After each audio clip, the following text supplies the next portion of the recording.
Cool. All right. And so is it, we're good to dive in? Yes. Very cool. All right, well, I'll go ahead and share my screen and we'll get it rolling. All right. So welcome everybody. We're going to dive in today and talk about what is called category design. And there could not be, I think, a more appropriate time to be discussing the topic with everything that's going on, even previously in the world of technology, but now everything that's going on culturally, I think just serves as a catalyst for the topic we're going to get into today. So as we get into it, I'm excited to introduce our guest, but before that, just a little bit of kind of housekeeping. If you are interested in asking any questions while we go through the conversation today, you will see at the bottom, if you're not familiar with Zoom already, at the bottom, you'll have the ability to jump in and click chat. So if you want, feel free to type in. You can send your message to all panelists and we'll all see it. Or if you want someone to vocalize your question on behalf of the team, feel free to direct message Julia or Lauren on the team and they will pick those things up and help us kind of just fold them into the conversation. That being said, for those of you who don't know, I am Chris Yoko here on behalf of Yoko CO. We're an organization that helps organizations that have a passion or purpose use the greatest tool at their advantage to make an impact beyond just profit. And so you can see here, one of our metrics for success is how many people we've helped our clients impact through the work that we've done together. We recently won one of the Business Journal's Best Places to Work, and due to everything being shut down, I am desperate to play sports. But I am more excited than talking about myself to introduce you to today's guest, Kevin Maney, who is a multiple best-selling author and award-winning columnist. He and I originally connected over his book, Trade-Off, which I read several years ago. And he has since gone on to co-found CDA to help with category design, the category design agency, to help organizations play bigger. And that's going to be the topic we get into today. So Kevin, thanks for joining us. Yeah, thanks, Chris. And by the way, you forgot to mention that one of the reasons we actually know each other is through hockey. This is very true. So it's a fun story. Here, I'll stop sharing my screen so people can see our video for right now. Which was, I had read Trade-Off and loved it so much. And I think on the last page, it mentions, you had your author information that, Kevin lives in Fairfax and employees playing hockey. And I was like, there's only so many places he can play hockey. We have to have been at the same place and, reached out, and that was how we met and have kept in touch. What, now it's 12 years later, something like that? Yeah. So crazy stuff. But no, super excited to dive into this. For those who aren't familiar with the phrase category design, I was hoping you could maybe unpack that a little bit, and then we'll dive into kind of how it applies. Yeah. In 2016, a book came out called Play Bigger. I co-authored it with three guys who were and still are Silicon Valley veterans who have been founders, CEOs, CMOs, and they had kind of moved on to being advisors to startup companies. Mm-hmm. And they had a bunch of ideas in their head about how the most successful companies, especially in the digital age, but it actually goes back as long as business has been around, right, are the ones that capture brand new categories of business and dominate them over time. So they had already kind of been working with companies along the lines of like, look, if you're going to start a company, if you're going to build a company, you have to do it with that goal in mind. Right.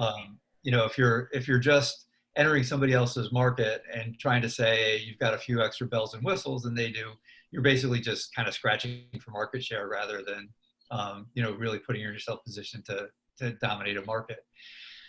So in the process of working on the book and really teasing out all of those concepts and how-tos and studying companies that did it so well, like a Salesforce.com, and we ended up putting together a book that described this thing that we ended up calling category design. And the idea behind category design is to strive to spot a new category, to identify a new category that is pretty much green space or is new enough that you can actually go in and capture it. Right. And then define that category on your own terms so that everybody else that enters that category essentially has to play by your rules. And a lot of this, and then actually driving that throughout the company so that once you identify the category, maybe the product you built has to be a little bit different to actually capture that category rather than maybe slide into somebody else's. And maybe the kinds of people you hire need to be slightly, but you kind of drive that through the company and the messaging and the sales decks and everything else. Right. So it all starts with a discovery process of like just really trying to dive down and find that new space you can go after rather than chasing somebody else's space. And then putting some clear language around it in a way that lets everybody in the company know exactly what you're doing, everybody outside the company know exactly what you're doing, and defines that space in a way that puts you in an advantage. Absolutely. Yeah. I mean, it makes a ton of sense. And it's one of those things that like, yeah, until you get some outside perspective or, like I had a chance to read the book and you could suddenly go like, oh, like, of course, like it feels very simple, but it's not until somebody else points it out and makes it simple for you.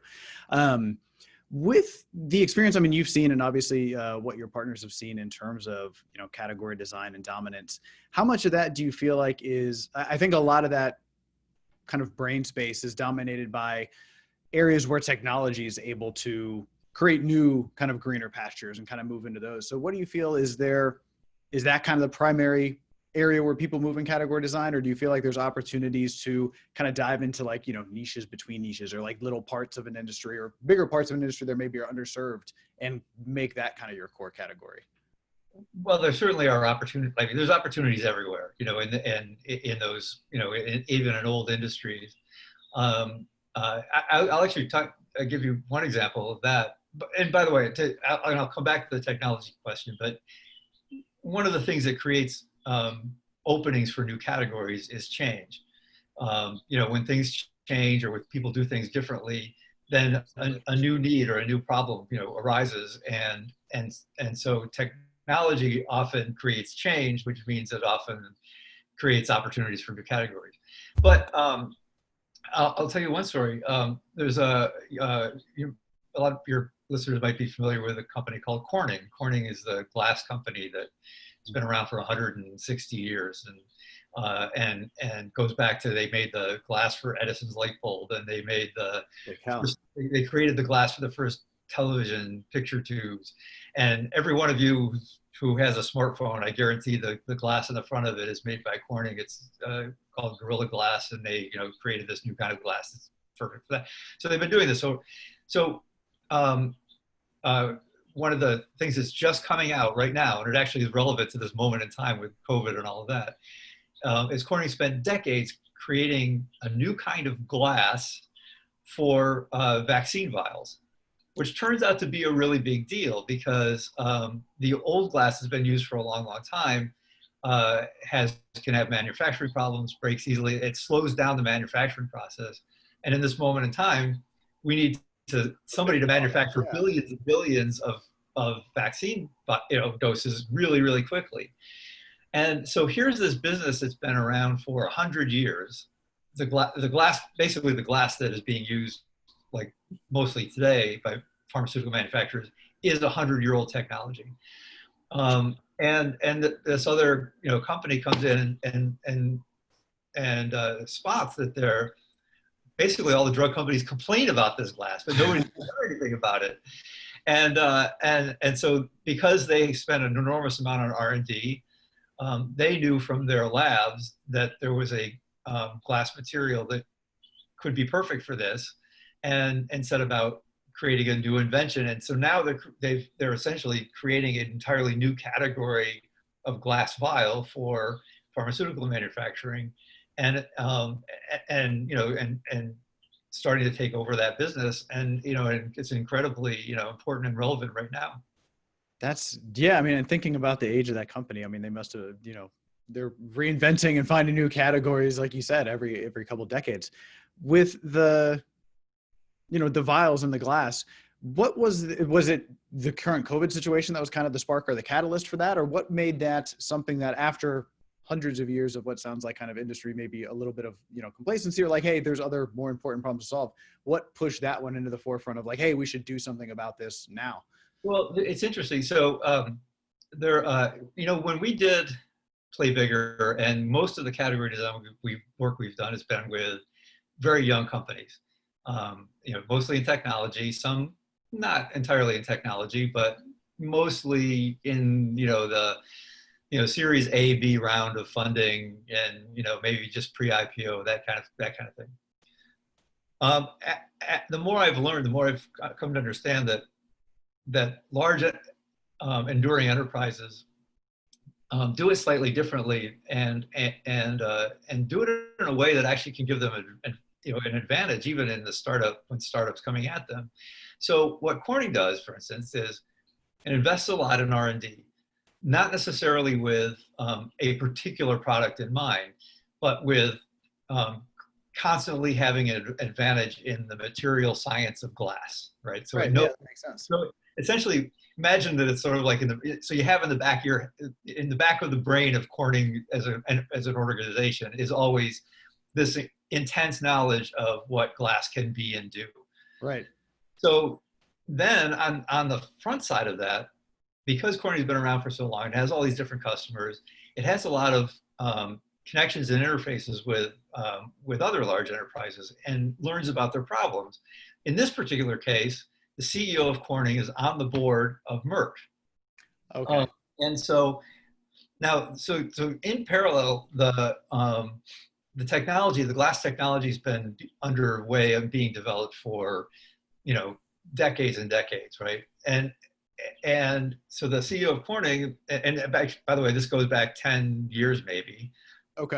is on the board of Merck and hears them complaining about these glass vials and starts thinking, I know what's going on in our labs. I think we can do something about that. And they also have a mentality of, we're not going to go into a business unless we can invent the business. Interesting. And so you put that, sort of triangulate that together, and the company goes, okay, let's dive into this. But because it's a large, enduring enterprise, unlike a startup, it can invest in it for 10 years. And slowly build, because it's a steep moat to get over, because not only is there the entrenched business, but there's things like, FDA approvals and all this other stuff. Absolutely. So it's been investing in this thing for probably more than 10 years. And it just happens to be here at this moment when lightning is striking. Right. That makes it absolutely essential to get into this business. So like it's kind of a confluence of a whole bunch of things. Yeah, it sounds like, especially for older organizations, that I feel like, sometimes now with there being so much like praise and adoration of startups and like the startup mentality is, sometimes older, safer companies sometimes feel like the riskier play if somebody's looking for like that exponential growth. But having that, like the Corning style of decades to centuries of like industry expertise and knowledge, being able to have a head start in terms of the research and development, and then being able to kind of play and navigate, a lot. They probably could have applied that in a lot of different directions, but it was like, great, here's the need. We've already got the science. And like you said, there's been years and years of research to bring that to bear. And now we've got this catalyst to allow us to kind of move forward and create this new category. But it sounds like you've really got to be open to it, and you can't ever, I would imagine complacency is like one of the biggest enemies here. Is like a company gets like big and fat and happy off of, oh, we do this and no one else has really interfered with our territory. And then somebody, Netflix is your blockbuster and eats your lunch or something, as it were. No, right. And the great enduring enterprises, know that, and know that they have to continuously create new businesses and actually get rid of old businesses a lot of times. And, you look at the 3Ms and even, IBM's going through a rough time now, but over most of its history, and and it takes a big investment in R&D to make sure that you have that, that advantage. So, it is an argument for, done right, large enterprises can be extremely vital amid the sort of startup culture that we've got.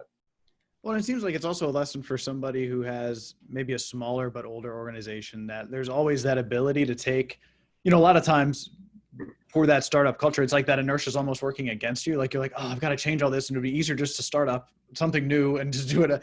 But if you've already got some momentum going in a certain direction, if you can just pivot and like kind of move that inertia in the appropriate direction and channel it as opposed to have to fight it, that might be a good mentality for organizations that, might have a good track record behind them to consider how they pivot and kind of begin to embrace category design moving forward.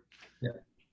And the lack of, I mean, and on the flip side of that, of course, the lack of that, that we call it in the book, that gravity of old businesses and older customers, and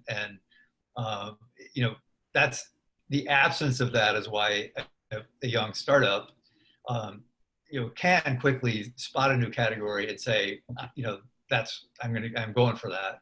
Right. Because it doesn't have any of that older baggage. So that's the advantage on the other side.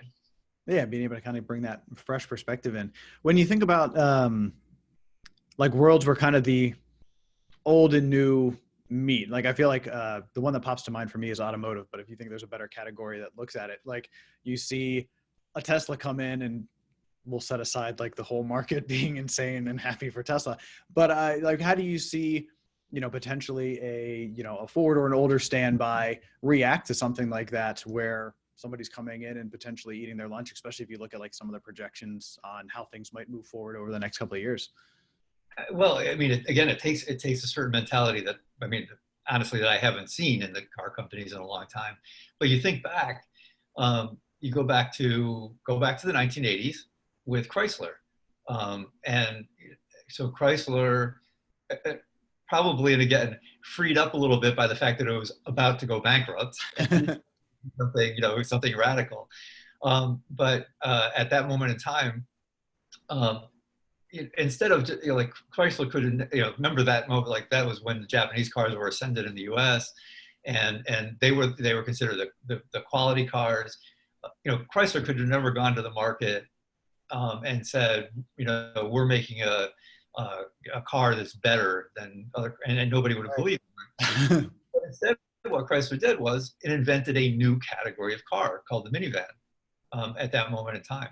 And it saw a bunch of things happening. Like it looked out and said, like demographics, baby boom families were moving out to the suburbs and having multiple kids. You buy a house in the suburbs with a 2-car garage, and if you want to van or something to carry all your kids around in, it's probably not going to fit in the garage because it's too tall. It drives like a train. So, and so it put all these things together and created this new kind of vehicle. And interestingly, it actually sold the category, not the product. It went out there and it said, every growing family needs this thing called a minivan. That was the category. Right. And then the actual product was the Dodge Caravan and the Plymouth Voyager. And this is a fantastically effective category strategy, is you go out and you tell everybody about a problem they didn't know they had, right? You're telling your family you didn't realize it, but you don't really have the right kind of car to carry your kids around in. Right. You go, oh yeah, you're right, I don't. So you sell the idea that there's something missing, and describe that problem, and then turn around and say, and I've got a solution to that problem. Right. I'm the one who's invented it, so you probably think I'm the smartest one about that problem, and so you win loyalty and fans. So the minivan basically saved Chrysler in the 1980s. Now I haven't seen an American car company do anything that bold, since then that I can think of. Yeah. And instead, they leave an opening for Tesla to come along and say, like, obviously big car companies have made electric cars. They failed for decades and decades. Absolutely. The thing that they didn't do was they always made an electric car that was a sub-performer to any car that was out there. So it was like you always had to give up something to get an electric car. Yeah, absolutely. And the reason that Tesla broke into the market was because it came out with that super hot sports car first. And it proved the point that you can get an electric car and have it be cooler than anything that the car companies were making. Give anything up, yeah. Faster than anything the car companies were making. And so now you're not giving up anything. It actually created this entirely new, headspace for what an electric car could be. And then it just built on that. So, that was brilliant. Absolutely. Yeah. And so that was a really good point about, yeah, the minivan coming out, and it would be interesting to see anyone do anything, but it seems like they're so on their heels right now that I don't see anything forthcoming. But to kind of pivot a little bit, as we think about that role of category design and kind of what that looks like, being in the midst of a whole lot of change from, obviously just environmental and everything going on with the pandemic, but now also culturally with, everything going on, where do you feel either businesses or organizations should be looking in terms of, one, kind of opening up and being open to kind of awareness to explore? Like, when you start this process with people, do they come in and say, hey, I know what I'm looking for? Or do you tend to coach them on, hey, here's how you look for kind of opportunities to figure out what makes sense, for your organization? I think, yeah, there's a couple of things to get at there. Yeah, dive in. So let's just start with this, this moment in time. There's no question that the world is going to be, divided into from pre-2020 and post-2020.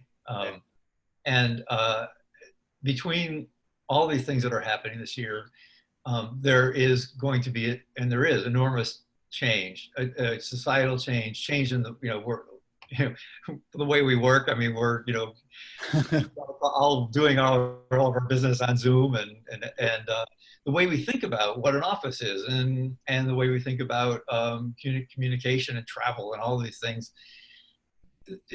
Enormous change is already happening and is going to be driven for years and years after this. When there is enormous change, there is enormous opportunity.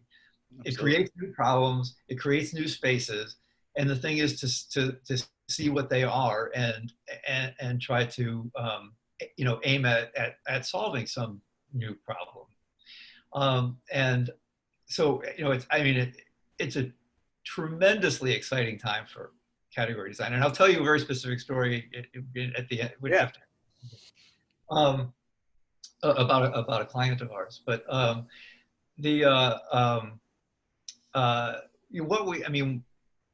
every one of our companies that we work with as a client, they certainly they're already up and running. They already have something that they do. Right. And most of the time we get called in because either, probably one of three reasons. One is that they feel they're in a crowded market, and want to somehow find a space that belongs to them. Another is that they started doing something, started with some kind of project. Now it's maybe 4 years old, and they've actually done what they set out to do.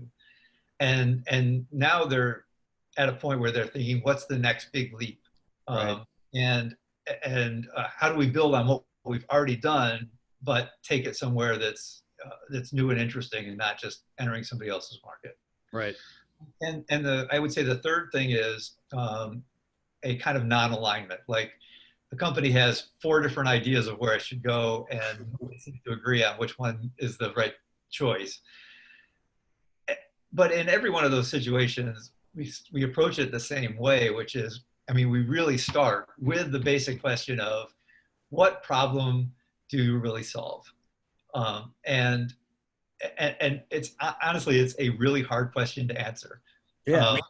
It takes half a day of conversation to, first of all, understand what problem they think they solve, and then understand whether that's the right problem or not, or if there's some adjacent one or something that's a little bit bigger or more interesting to go after. And that's really the beginning of it. I promise you a quick story. Yeah. Of the opportunities of this in this moment. So we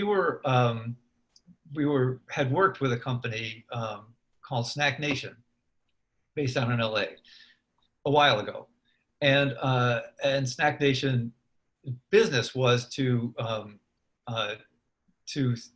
supply companies with like really interesting break room snacks and food and things like that. Gotcha. And they had this whole technology platform where they could do surveys of employees, and they could connect to brands, and instead of having it just be Lay's potato chips and things like that, it would be all these unusual, niche brands of, funky food, the kind of things that sound like, 120 person startup in Silicon Valley would want to have versus, you know, direct staff. Absolutely. And so COVID hits, and suddenly first of all, offices completely disappear. Right. And and not only that, but everybody's rethinking, do we even ever need an office? What's an office going to be? And if we're going to have an office, the last thing we're going to do is have a break room where everybody's going and doing the same things and whatever. Right? Right. So they could have been they could have been toast, but instead they did a really brilliant job of rethinking what they were doing in the light of this new situation, and realizing that that if you're going to have a sort of distributed, fluid workforce where, you know, maybe some people are in an office, some are at home, some are who knows where, but everybody's working together. You know, when you had everybody in an office before, obviously, you know, company culture is super important to companies really running well, and the best companies all have strong cultures. When everybody's going to an office or two, there's a physical dimension to that culture. It's the physical spaces you work in, but it's also the intangible thing, like, you know, like the food and drinks that are available to everybody, and for that matter, the, you know, I don't know, with the cupcake that, you know, lands on a person's desk on their birthday, or the balloons that, you know, when somebody has a baby, or who knows what, right? Whatever that company wants to do. But there's physical aspects to reinforcing the culture. If you're going to have this fluid distributed workforce, their thinking went, is you want everybody to feel connected to that culture in some way. And some of it is, you know, just HR policies and things in software or whatever else. But they said, we can help you supply the physical dimension, the tangible dimension of that culture, and deliver those things to every employee wherever they happen to be, rather than just in bulk to the office. So now those crazy, weird snacks that were common to everybody whenever 120 people were in the office can still be common to everybody when there's 20 people in the office and 100 people working from home or cafes or whatever they are. And it was I really thought it was a brilliant ability to understand that there was change going on, and look at it and see a completely new opportunity that didn't exist before, that may actually really turn out to be vital to, you know, to companies. Absolutely. That's a brilliant bit of, judo, just to kind of take the momentum that was going in one direction, just kind of flip it back and work for the organization and a natural fit. Because I mean, the other nice thing about that is you don't have to break out of, I mean, in that case, their category was still somewhat intact. It was like, all right, we're going to nourish or feed, you know, your team, even if they're not in the office. And so you don't have to kind of create a level of like market penetration or awareness of like a whole new feature set, which I think can sometimes be really intimidating for organizations. And I know even as we work on, you know, rebrands for organization and things like that, there is a lot of, I think, trepidation, especially now in more of a kind of winner take all economy, that especially for, you know, customer acquisition, if you've got to like break in there, if it's something brand new, you kind of have to do it in some cases the hard way if you're not defining and kind of getting behind the category itself. I think a really common form where you tend to see a lot of new, at least direct response products would be, you know, like in the world of podcasting. So you hear like, oh, there's this mattress they'll deliver, you know, to your house or whatever. And Casper was the first one out of the gate to be able to really, I think, capitalize on, you know, changing up and kind of creating, I don't know if you'd agree with this, but kind of creating a bit of their own category in terms of, you know, the world of mattresses. And people realize they're drop shipping these new kind of mattresses, and like 50 companies popped up behind them to try to kind of nip at their heels. But being that first one in and thinking about kind of that ability to pivot within a level of awareness, do you find that most of the organizations you work with tend to stay in and focus deeper on something they've already done? Or do you find a lot tend to pivot outside of what they've done traditionally whenever they create that new category? Does that question make sense? Yeah, I mean, it just so depends on where the company is and where the category itself is at that particular point in time. You know, like to go at the Casper thing and what you just said about, you know, everybody, all 50 other companies recognize this and jump in. I would highly recommend to anyone who's interested in this topic to get a book by an economist named Paul Garaski, and I'm never sure if I'm pronouncing it exactly right, but it's Groski. And the book is called I think it's called The Evolution of New Markets.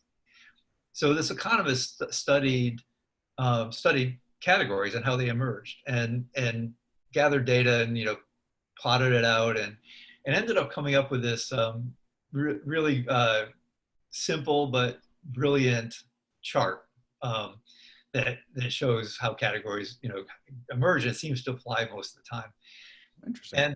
And so in year one of any category, there's almost nobody in the space, and it's just maybe it's just Casper, right? Like they thought of it, right? So we're the only one in this space. And also in year one, so there's sort of two countermeasure kinds of lines on this chart. So also year one, the category is worth almost nothing because right. it's starting, right? And everybody's like scratching their head at home and going, "What? A mattress is going to be delivered to my house, rolled up in a tiny little box?"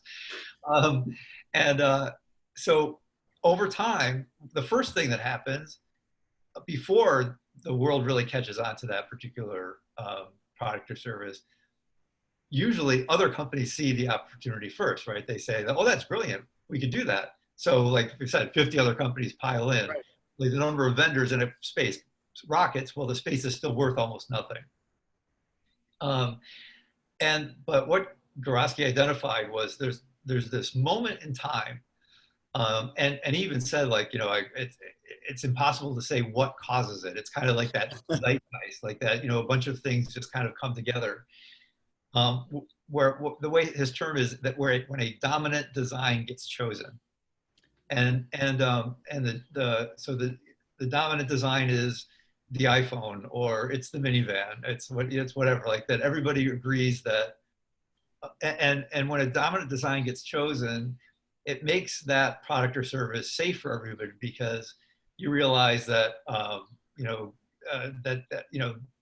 that thing is not going to go away. It's if you invest in it, it's not going to change in a year. Right. So that adoption curve, you can get the not so early adopters feel comfortable with it, and people can kind of begin to pile in. And so what happens at that moment in category creation is that all of a sudden everything congeals around the dominant design, and the companies that aren't part of that design or that ecosystem fall away, or maybe they get acquired by the one with the dominant design, whatever. So the numbers of companies in the space dives at the same moment that everybody catches on to this thing, and the value of the space goes through the roof. So if you can imagine those crossing lines, if you're the one who creates the dominant design, some years after that magic moment, you're one of the few companies left capturing all that value, which is the ultimate argument for category design or category creation, or being that company. But it's also the argument that says first mover advantage doesn't mean much. Right. Because it takes, so let's say it takes 3 or 4 years before that, from the time of birth of a category to the time the dominant design makes itself clear. The company that wins is the company that gets the dominant design, not the company that started the thing in the first place. Right. Yeah, I mean, you see cases of that, with tons of industries for sure. Right. And keeping that in mind as a category, creator means that you have to, have your foot on the gas pedal for those 3 or 4 years to make sure that you're the one that gets chosen as the dominant design. It's far more important than being the first one in the market. Well, and so as you think about that, I've got a couple questions I want to ask that stem off of that, which is, in the book, you guys talk a little bit about, kind of that 6 to 10 year range where the companies that IPO in that range tend to have, I think it was the greatest output or greatest return for shareholders, correct? Post IPO value created, yeah. Okay, perfect. Thank you for correcting me. So if we think about, okay, there's that category creation timeline, like you said, maybe it's about 3 to 4 years. And then you've got this kind of IPO window for the organizations that are really doing this well, where that seems to be kind of an optimal time. Do you think with the way markets and disruption is becoming more of the norm, that that's going to continue to accelerate and those timelines are going to decrease? Or do you think there's a certain amount of just human nature and market penetration that has to happen, that even exponential adoption can only be, compacted into so short a time frame. Well, essentially, I agree with both statements. Yeah, the part of the research for the book, we ran data on like thousands of venture-backed companies, and this weird pattern emerged that showed that of venture-backed companies, tech companies that went public, ones that went public when they were earlier than 6 years old, on average, actually lost value. Companies that went public between 6 and 10 years old tended to create enormous value. And companies that went public older than 10 years, after 10 years, usually just kind of flatlined. I mean, they did okay, but they weren't like this big spike, right, in value. And actually we realized that when you looked at that pattern, you could actually stick it as an overlay on that Gorosky curve that I was just describing. Interesting. And it kind of suggests a time frame for how long categories take to get created, if that's true.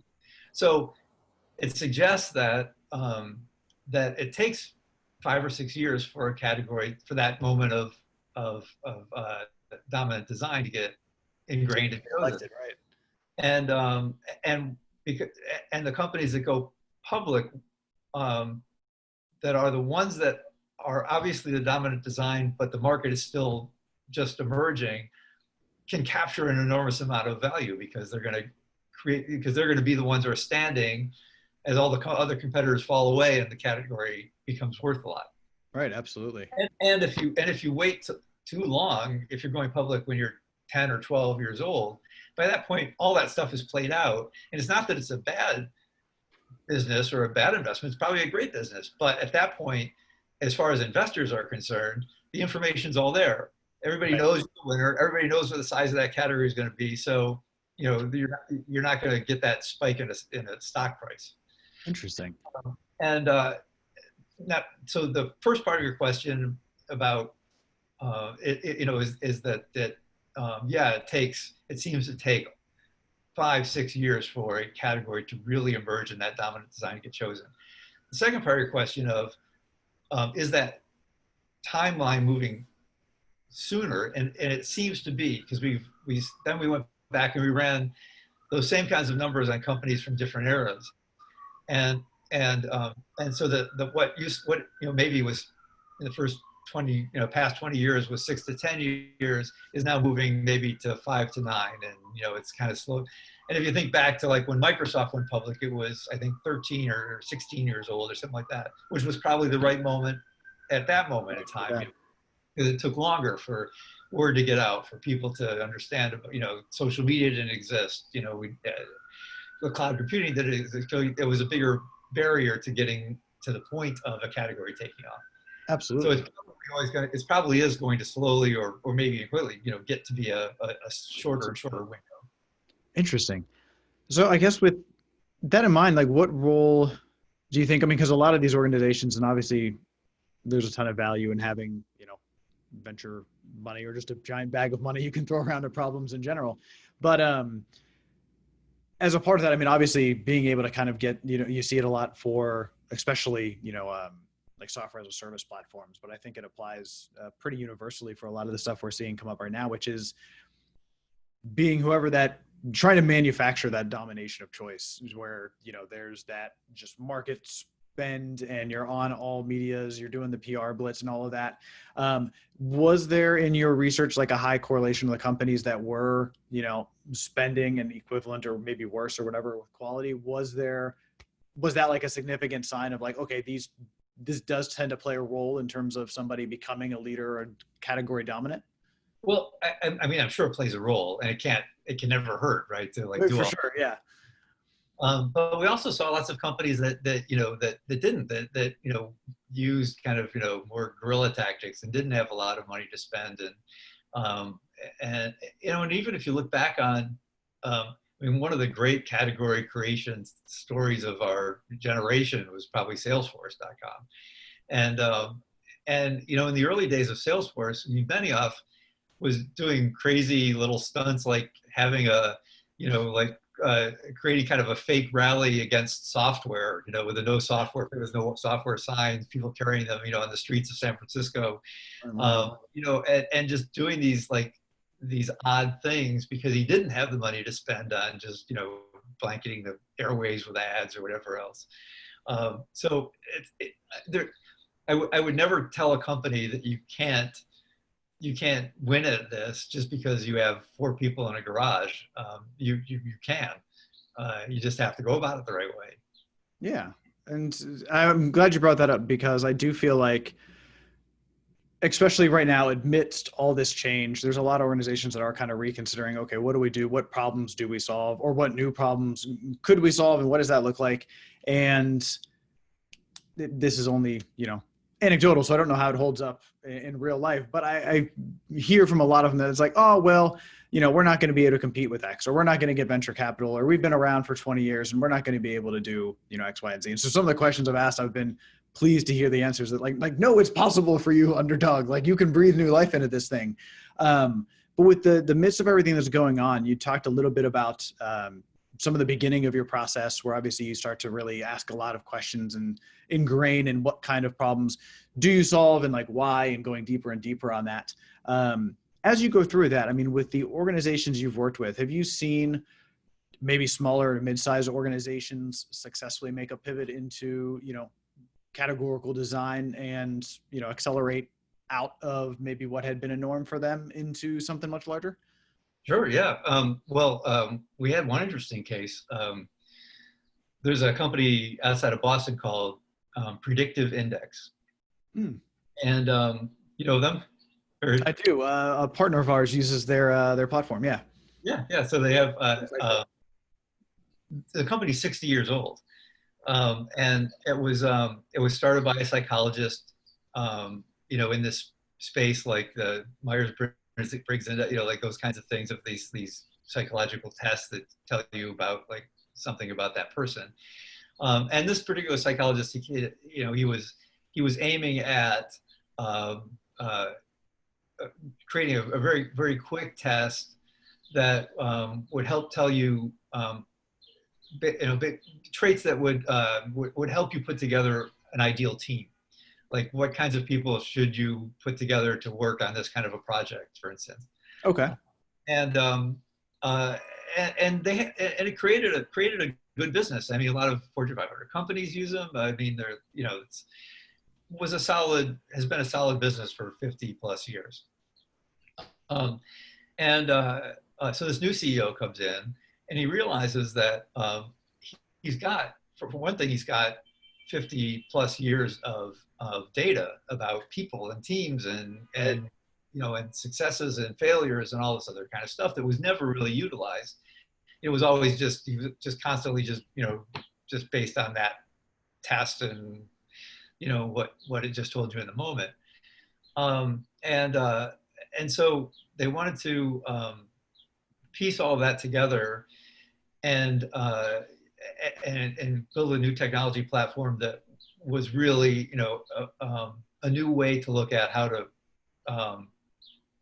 put your talent together to create great, great workplaces, situations.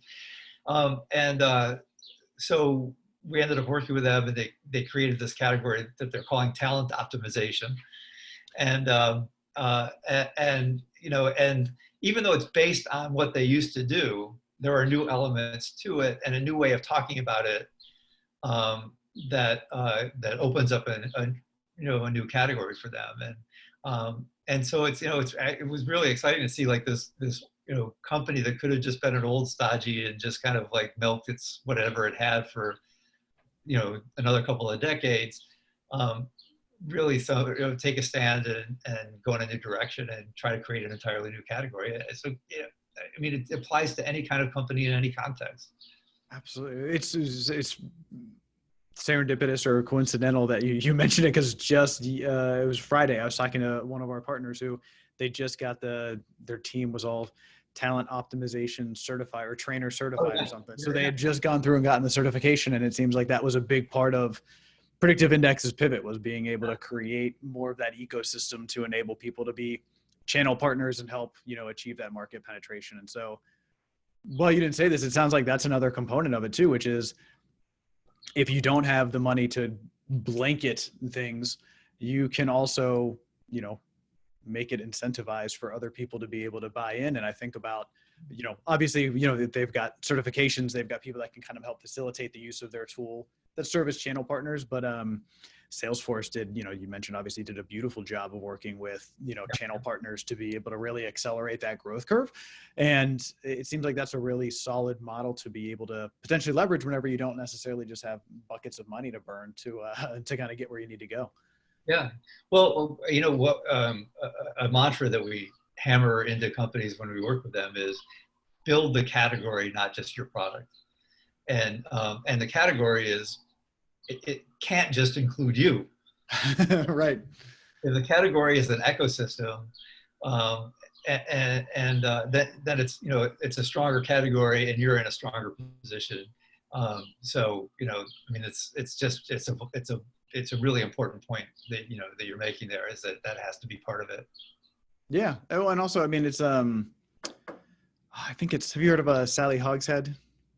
She's No. a speaker, and she wrote a book called How to Fascinate. But a big thing one of her big mantras is different is better than better.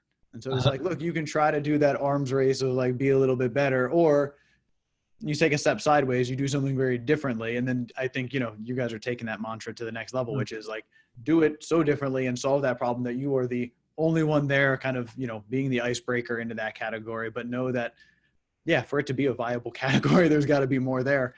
And absolutely using that as kind of a step in the right direction to, obviously, you'll have first mover or hopefully first mover advantage and be able to take some advantage out of that. But it's not guaranteed. So if you let your foot off the gas, that can certainly be something that catches up with you, I would imagine. And is that something where, as you guys do your work, do you kind of help? Obviously you've done all the research, you can kind of help prepare and temper, but do you think there's anything that people should be mindful of if they explore this journey, whether it's something they try to do on their own internally or they work with you guys on this, where 4 years it's a long road to hoe, so to speak. So it's like, how do you keep people motivated and the eye on the prize while still trying to remain flexible and shifting within the bounds of the category itself? And I don't know if that's a super broad question, so I don't expect you to address it everywhere, but are there tips or tricks you've seen in kind of helping people stay motivated and, really move all the way forward with category design and not get discouraged early in the process? Because I imagine it's hard to gain traction. Well, it is.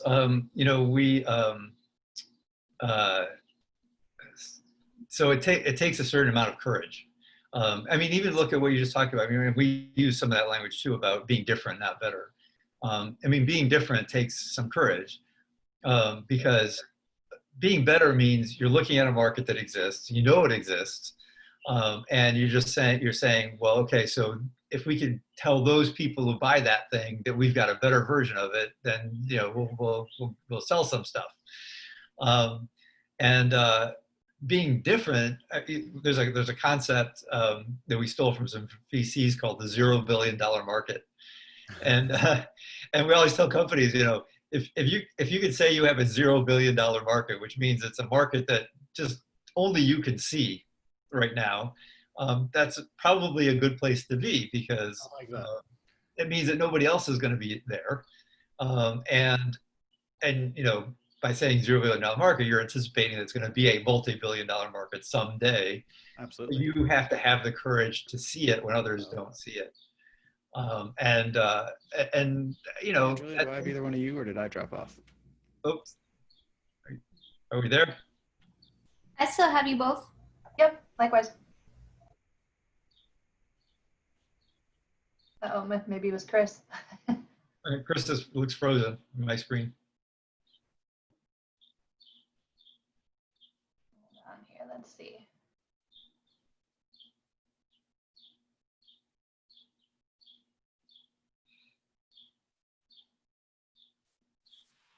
They're back. Okay, I was gonna say, I don't know if I dropped off there, if I had lost you, but I think that was on me because I lost everybody. Yeah. So apologies. Where were we? So yeah, talking about the courage to be different and stepping into that was kind of where I lost you. Oh yeah, in the $0 billion market. Yes. Right? Yeah. And yeah, so basically, that's that's a concept that we always talk about, is that you have to have the courage to see this market that doesn't exist yet, and believe that it's going to be a multi-billion-dollar market, and not give up on it. You know, listening to your customers is often a terrible bit of advice, because your customers are only going to tell you what they want is better. We'll throw out a quote by Henry Ford back in the day, who said that, if I listen to my customers, I'd be making a faster horse. And It's absolutely true. right. So, you're going to have to really be a category creator, you have to have the courage of your convictions, and it's not always easy to do. Well, it sounds like, I mean, another part of it, especially with the timing track, is there's not, well, I won't say there's not, I'll ask you, are there indicators people can look at early along the way? Because obviously, like you said, where this dominant design is chosen, it just tends to be, okay, great, now there's this spike, and we've all seen the bell curve of early adopters and all of that stuff, and I'm sure there's some coincidence there. But are there other indicators, teams can look for, that if they're starting to make this, pivot into a category that they're designing, and they know they've got, a 3-4 year road ahead of them? What kind of things do they look for early to know that, hopefully they're at least on the right track? I mean, that's a really good question. I'm not sure I have a great answer for. I think That's fair. certainly one thing that you would notice is that you have a bunch of competitors filing in, and recognizing that you've got, something that's interesting, and an indicator that you're on the right track in terms of becoming that dominant design is if people associate you with the category. Just as you brought up Casper before, I mean, you talked about, delivered, these delivered mattresses kind of thing. And maybe there are 20 companies out there that are doing it, but the one that comes to mind first for most people is Casper. Absolutely. Because Casper created the category and embedded that in our minds. And when you say the category of minivan, most people are going to think of the Chrysler minivans, even though Toyota or Honda or whoever else makes them too. So if you recognize that there are competitors piling into the space, but you're still the one that gets associated with the category, you're definitely on the right track. Then there's some evidence there that both the category is real and that you're in at least position to be that dominant design when people decide on it. Yeah, that makes a ton of sense. And yeah, it certainly seems like, I mean, when you start to think about the different ways to measure that, like there's a lot of, things you could begin to anchor into, or if you think about it, like climbing a mountain, there's a lot of things you can kind of tap into to ground yourself, to know that, great, we're putting one foot in front of the other, we're making progress, whether it's, social media listening tools, seeing how you rank in terms of SEO, what kind of competitors are popping up and chipping at you, what's going on with, even tools as simple as like Google Trends, to be able to say like, all right, cool, is this starting to trend, and be able to follow some of those things. Seem like they'd be really useful tools there. Yeah, and there are all sorts of companies that that monitor news and social media, and for all those signals, right, and compiles them and lets you know whether how you're being mentioned and being perceived and all that. So tapping into some of that to have that knowledge would be useful, I would think. Absolutely. Very cool. Well, being mindful of time, and I'm super appreciative of you lending the time today to talk through this, and I have a whole page full of notes now. When you think about the category design space, and like, obviously, this is the space that you've created for yourselves, what types of organizations do you find, by whatever parameters you tend to measure, make sense to reach out to you guys to potentially, engage, and what types of engagements do you guys offer for people to learn more about this and how it might apply to their organization? Sure. Well, I mean, first of all, I don't think there's really much of a limitation on what kinds of organizations. We've worked with, two guys on a laptop. Worked with 60-year-old Predictive Index. We've worked with companies that are seed, Series A, Series B, some that are a couple of public companies. We worked with TaskRabbit, which was by that point in time was 10 years old in a division of IKEA. So, inside a company inside of a giant company. And so there's nothing, there's nobody who could not use this kind of thing, put it that way. Okay. Um, and Well, yeah, talk a little bit about what that looks like. yeah.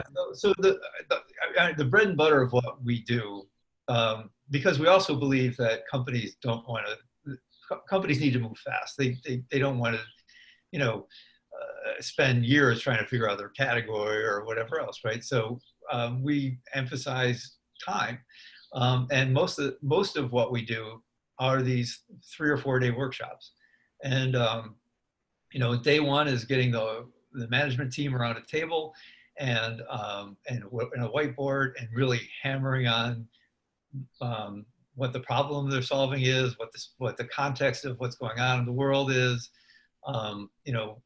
what's missing out there that they can chase. I mean, really trying to find some agreement on what the new space might be to go after. Day two, usually if we can pack this into 3 days, day two we'll go away and try to capture all of that, and in a very sort of simple, straightforward way. Usually put it together in what we call a POV, which is like an 800 maybe word document that lays out the argument for this category. And again, specifically, it's really not about, this is not a marketing document that lays out the reasons to buy your product. It lays out the reasons that this category should exist in the world and why you're going to be the one that creates this category and fulfills it. Makes sense. And then day three, we go back into the room and we present this back. And so let's say it's 75% right if we're on a good day. But what it does is it puts it all in front of everybody's faces so that it drives another level of conversation that takes it deeper to the point where by the end of that third day, we can usually get, complete alignment around the table about what this category is and what it looks like, what it feels like, and what the story should be. And then we can, deliver to the company this 800 word or so document that really captures what that argument is.